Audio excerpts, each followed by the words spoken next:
সকালে ঘর বাড়ি ঝাড়ু না দিলে কি কোনো সমস্যা আছে? বারবার জীবনে বিপদ আসে, তা কি আল্লাহ প্রদত্ত কোনো পরীক্ষা, না আমার কোনো গুনাহের শাস্তি? বিপদ আসলে কি করা উচিত? জোহরের নামাজ কি 3টার পরে আদায় করা যাবে? বিছানার উপর নামাজ পড়লে কি নামাজ হবে?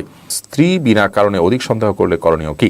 ছেলে বা মেয়ে বাচ্চার পেশাব কাপড়ে বা গায়ে লাগলে কি তা নাপাক হয়ে যাবে? তা থেকে পবিত্র হওয়ার উপায় কি? বাথরুমে ফরজ গোসলের পর আবার কি ওযু করার প্রয়োজন আছে? দিন দিন আমি ধর্ম বিমুখ হয়ে পড়ছি, কারো করণীয় জানতে চাই। মহিলারা বাহিরে নামাজ পড়ার সময় নিকাব দিয়ে ঢেকে রাখলে নামাজ হবে কি? আউয়াল ওয়াক্তের নামাজের অনেক ফজিলত রয়েছে, আউয়াল সময়টা ঠিক কখন শুরু হবে? চলে যাচ্ছে আপনাদের প্রশ্ন উত্তরের পালায়। আরিয়া ইসলাম আপনি লিখেছেন, আউয়াল ওয়াক্তের নামাজের অনেক ফজিলত রয়েছে, আউয়াল সময়টা ঠিক কখন শুরু হবে? দেখুন, আউয়াল মানে হলো ওয়াক্ত হয়ে গেছে, তারপর পরই যত দ্রুত সম্ভব নামাজ পড়ে ফেলা। বেশিরভাগ ক্ষেত্রে এটি উত্তম, কোনো কোনো ক্ষেত্রে একটু বিলম্ব করা উত্তম। যেমন এশার নামাজ নবী করিম সাল্লাল্লাহু আলাইহি ওয়াসাল্লাম বলেছেন যে আমার উম্মতের জন্য কষ্টকর না হলে এশার নামাজকে আমি দেরি করে পড়াটার নির্দেশ করতাম, অর্থাৎ রাতের 1/3, এটাকে ব্যাখ্যা করেছেন ওলামায়ে কেরাম যে 1/3 পর্যন্ত। বিভিন্ন হাদিসে এসেছে যে রাতের 1/3 পর্যন্ত দেরি করে আপনার যে সাধারণত 9টা, 9:30, 10টা বাজে যে এই টাইমগুলোতে নামাজ পড়াটার নির্দেশ করতেন, অর্থাৎ যেই টাইমে নামাজ পড়ার পর আমরা শুয়ে যাব এবং আর দেরি করবো না, এটাকে নবী করিম সাল্লাল্লাহু আলাইহি ওয়াসাল্লাম উত্তম বলেছেন। ফজরের ব্যাপারে কোনো কোনো বর্ণনায় আসছে যে এটা অন্ধকারে পড়া শুরু করে এরপরে আলো হওয়ার পর শেষ করা, এটার কথা কোনো কোনো বর্ণনায় আসছে। তার ভিত্তিতে হানাফি মাযহাব অনুযায়ী সেটাকে এভাবে নামাজ পড়া উত্তম। বাকি এমনি নর্মাল নির্দেশ কিন্তু একই রকম, সেটা হলো যে আউয়াল ওয়াক্তে বা প্রথম ওয়াক্তে নামাজ পড়া উত্তম। আউয়াল ওয়াক্তে প্রথম ওয়াক্তে বলতে ধরুন 12টায় বা 11:40 জোহর ওয়াক্ত হলো, তাহলে 11:40 পর দেরি না করে আপনি জোহর ওয়াক্ত পড়ে জোহর নামাজ পড়বেন, এটা উত্তম। যদিও গরমের দিন হলে, প্রচণ্ড রকমের গরম হলে তখন জোহর নামাজটাকে একটু দেরিতে পড়ার নির্দেশ বিভিন্ন হাদিসে আসছে।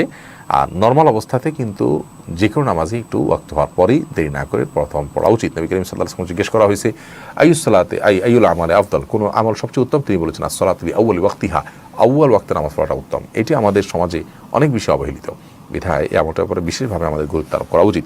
মাইনুল ইসলাম সাজু আপনি লিখেছেন, দিন দিন আমি ধর্ম বিমুখ হয়ে পড়ছি, কারো করণীয় জানতে চাই। ভাই মাইনুল ইসলাম, প্রথম কথা হলো যে আপনি কোরআন কারীমকে অর্থ সহকারে এবং সম্ভব হলে কিছু সংক্ষিপ্ত ব্যাখ্যা সহকারে পড়ুন।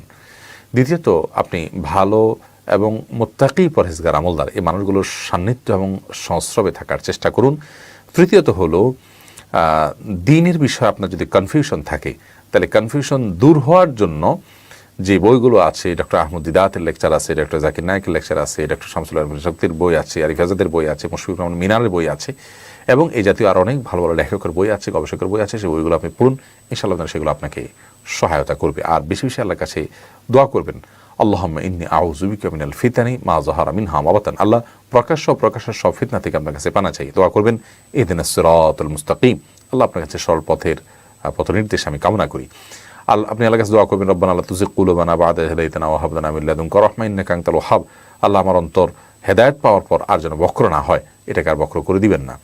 এই দোয়া আপনি করবেন, কোরআনে যেটি বর্ণিত হয়েছে। এরপর আল্লাহুম্মা ইন্নী আউযু বিকা মিন আযাবিন নার ওয়া আযাবিল কবর ওয়া আউযু বিকা মিন ফিতনাতিল মাহইয়া ওয়াল মামাত ওয়া আউযু বিকা মিন শাররি ফিতনাতিল মাসিহিদ দাজ্জাল।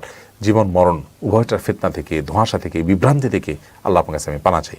এ দোয়া নামাজের শেষ বৈঠকে বিশেষভাবে অন্য সময় পড়তে পারেন। আল্লাহ তাআলা আপনার হেফাজত করুন, ইমান হেফাজত করুন। ভাই, দিন যত যাচ্ছে ইমান রক্ষা করাটা কঠিন হচ্ছে। নবী করিম সাল্লাল্লাহু আলাইহি ওয়াসাল্লাম বলেছেন, একটা সময় আসবে ইউসবিহুর রাজুলু মুমিনা ওয়া ইউমসি কাফিরা ওয়া ইউমসি মুমিন আও ইউমসি মুমিনান ওয়া ইউসবিহু কাফিরা। কোনো একটা সময় আসবে যখন মানুষ সকালে ইমানদার থাকবে, বিকালে বেঈমান হবে, বিকালে ইমানদার থাকবে, সকালে বেঈমান হয়ে যাবে। এই যে একটা আপনার ঠুনকো হয়ে যাবে ইমান, এই সময়টা বোধহয় আমরা এখন পার করছি, এবং দিন যত যাবে এটা আরও বেশি কঠিন হবে। এই জন্য আল্লাহর কাছে খুব বেশি পানা চাইতে হবে, চোখের পানি ফেলতে হবে যে আমি ইমান হারা হয়ে যাচ্ছি কিনা, আমার সবচেয়ে বড় সম্পদটা চলে যাচ্ছে কিনা। আল্লাহ তাআলা আমাদের সবার ইমানকে হেফাজত রাখুন। মাহমুদ তুষার আপনি লিখেছেন, বাথরুমে ফরজ গোসলের পর আবার কি ওযু করার প্রয়োজন আছে?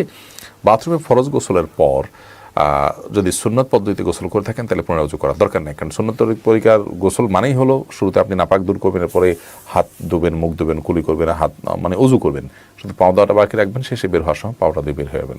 তাহলে সেক্ষেত্রে আপনার ফরজ গোসল এবং ওযু দুইটা একসাথে হয়ে গেল।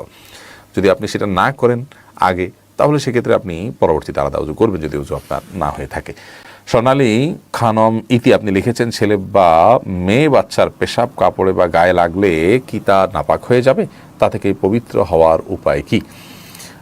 যদি ছোট বাচ্চা হয়, দুগ্ধপোষ্য বাচ্চা যে দুধের উপর শুধু বেঁচে থাকে, তাহলে সেক্ষেত্রে সেরকম ছেলে বাচ্চার কাপড়ে পেশাব লাগলে সেখানে আপনি চিটা দিলে সেটা পাক হয়ে যাবে, বা সে ব্যাপারে যথেষ্ট ছাড় আছে এবং শিথিলতা আছে।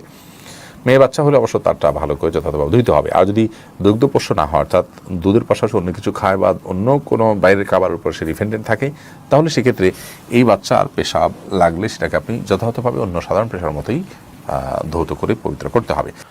এমডি রেজা এখন আপনি লিখেছেন, স্ত্রী বিনা কারণে অধিক সন্দেহ করলে করণীয় কি?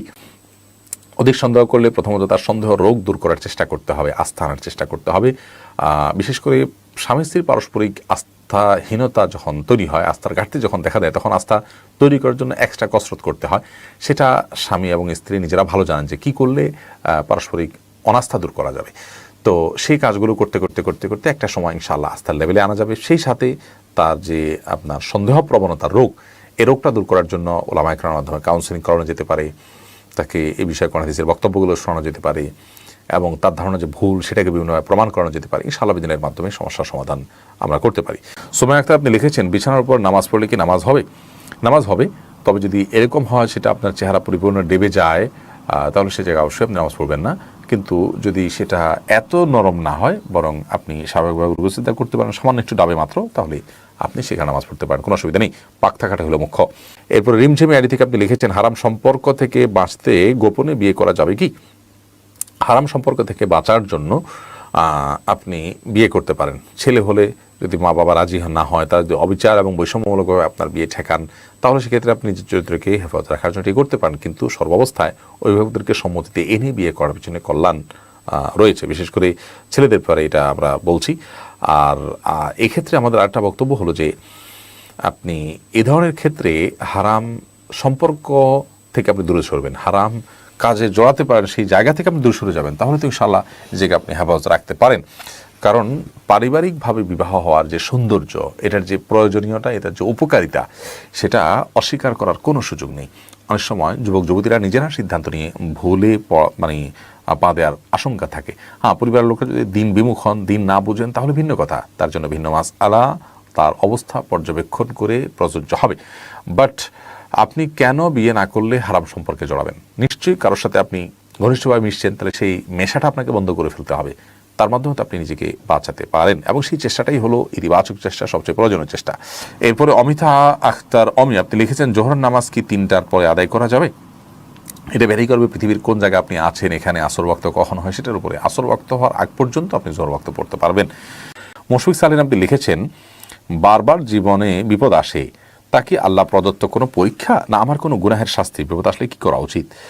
ভাই সালেহীন, প্রথম কথা হলো যে বিপদ বিভিন্ন কারণে আসে, আল্লাহর তরফ থেকে পরীক্ষা হতে পারে। আল্লাহ বলেছেন, ওয়ালানাবলুওয়ান্নাকুম বিশাইইম মিনাল খাউফি ওয়াল জু'i ওয়া নাকসিম মিনাল আমওয়ালি ওয়াল আনফুসি ওয়াস সামারাত। আমি মানুষকে ভয়, ক্ষুধা এবং ফল ফসল এগুলোতে জীবনহানি এবং এগুলোতে ক্ষতি সাধন করে মানুষকে পরীক্ষা করব। অতএব বিপদ আল্লাহর তরফ থেকে পরীক্ষা হতে পারে। আবার কখনো কখনো আমাদের ত্রুটির কারণে ছোটোখাটো বিপদ বা কোনো বিপদ আপদ এসে সেগুলোকে কাফারা করে দেয়, অর্থাৎ ক্ষতিপূরণ করে দেয়। সে উদ্দেশ্যেও বিপদ অনেক সময় আল্লাহ তাআলা দিয়ে থাকেন। আবার অনেক সময় বিপদ আল্লাহ তাআলা দেন আমাদের মর্যাদা বৃদ্ধি করার জন্য। 3 উদ্দেশ্যে বা 3 কারণে আমাদের জীবনে বিপদ আসে। অতএব আপনার বিপদ আসলেই সেটা নিশ্চিত আপনি হতে পারবেন না যেটা আল্লাহকে পরীক্ষার জন্য দিয়েছেন, নাকি আমার পাপের শাস্তি হিসাবে দিয়েছেন, কোনো কর্মের ফসল হিসাবে দিয়েছেন, যে কর্মের ফসল যাতে দুনিয়াতে আমি পেয়ে যাই আল্লাহ তাআলা সেজন্য দিয়েছেন, নাকি কোনো মর্যাদা বৃদ্ধির জন্য দিয়েছেন। একজন ইমানদার সবসময় সন্ত্রস্ত থাকবেন যে হতে পারে আল্লাহ আমার কোনো পাপের শাস্তির জন্য দিয়েছেন, ইস্তেগফার করতে থাকবেন। এর পাশাপাশি আল্লাহর তরফ থেকে পরীক্ষা হিসাবে হওয়ার সম্ভাবনা যেহেতু আছে, অতএব এই বিপদে বিচলিত না হয়ে আমি চ্যালেঞ্জে ওভারকাম করার চেষ্টা করব ইনশাআল্লাহ বিইذনিল্লাহ। বাকি নিশ্চিত করে বলা আর কোনো আপনার সুযোগ নেই যে এটা কী জন্য হয়েছে, সম্ভাবনা যে কোনোটি আছে। আর বিপদ আসলে আমরা সাধারণত সবর করব।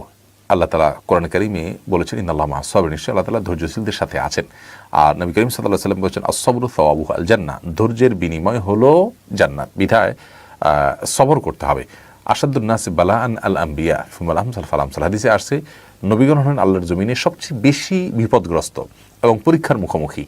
এরপর নবীদের সাথে যাদের যত মিল এবং সাদৃশ্য যত বেশি হবে, তাদের জীবনে তত বেশি বিপদ আসবে। বিধায় বিপদ আসাটা কখনো কখনো আল্লাহর প্রিয়পাত্র হওয়ার আলামত হয়। বিধায় সবর করা এবং ধৈর্য ধারণ করা হলো আমাদের সবচেয়ে বড় এবং মূল কাজ। জেসমিন আক্তার আপনি লিখেছেন, সকালে ঘর বাড়ি ঝাড়ু না দিলে কি কোনো সমস্যা আছে? কোনো অসুবিধা নেই। ঘর বাড়ি ঝাড়ু দিয়ে পরিষ্কার করার চেষ্টা আপনি সবসময় করবেন, সেটা উচিত। বাট এটা না দিলে যে কোনো ক্ষতি হবে, অলক্ষণ হবে, অকল্যাণ হবে, এরকম কোনো বিশ্বাস মুসলমান রাখবেন না, কারণ হাদিসে এরকম কোনো কথা বলা হয়নি।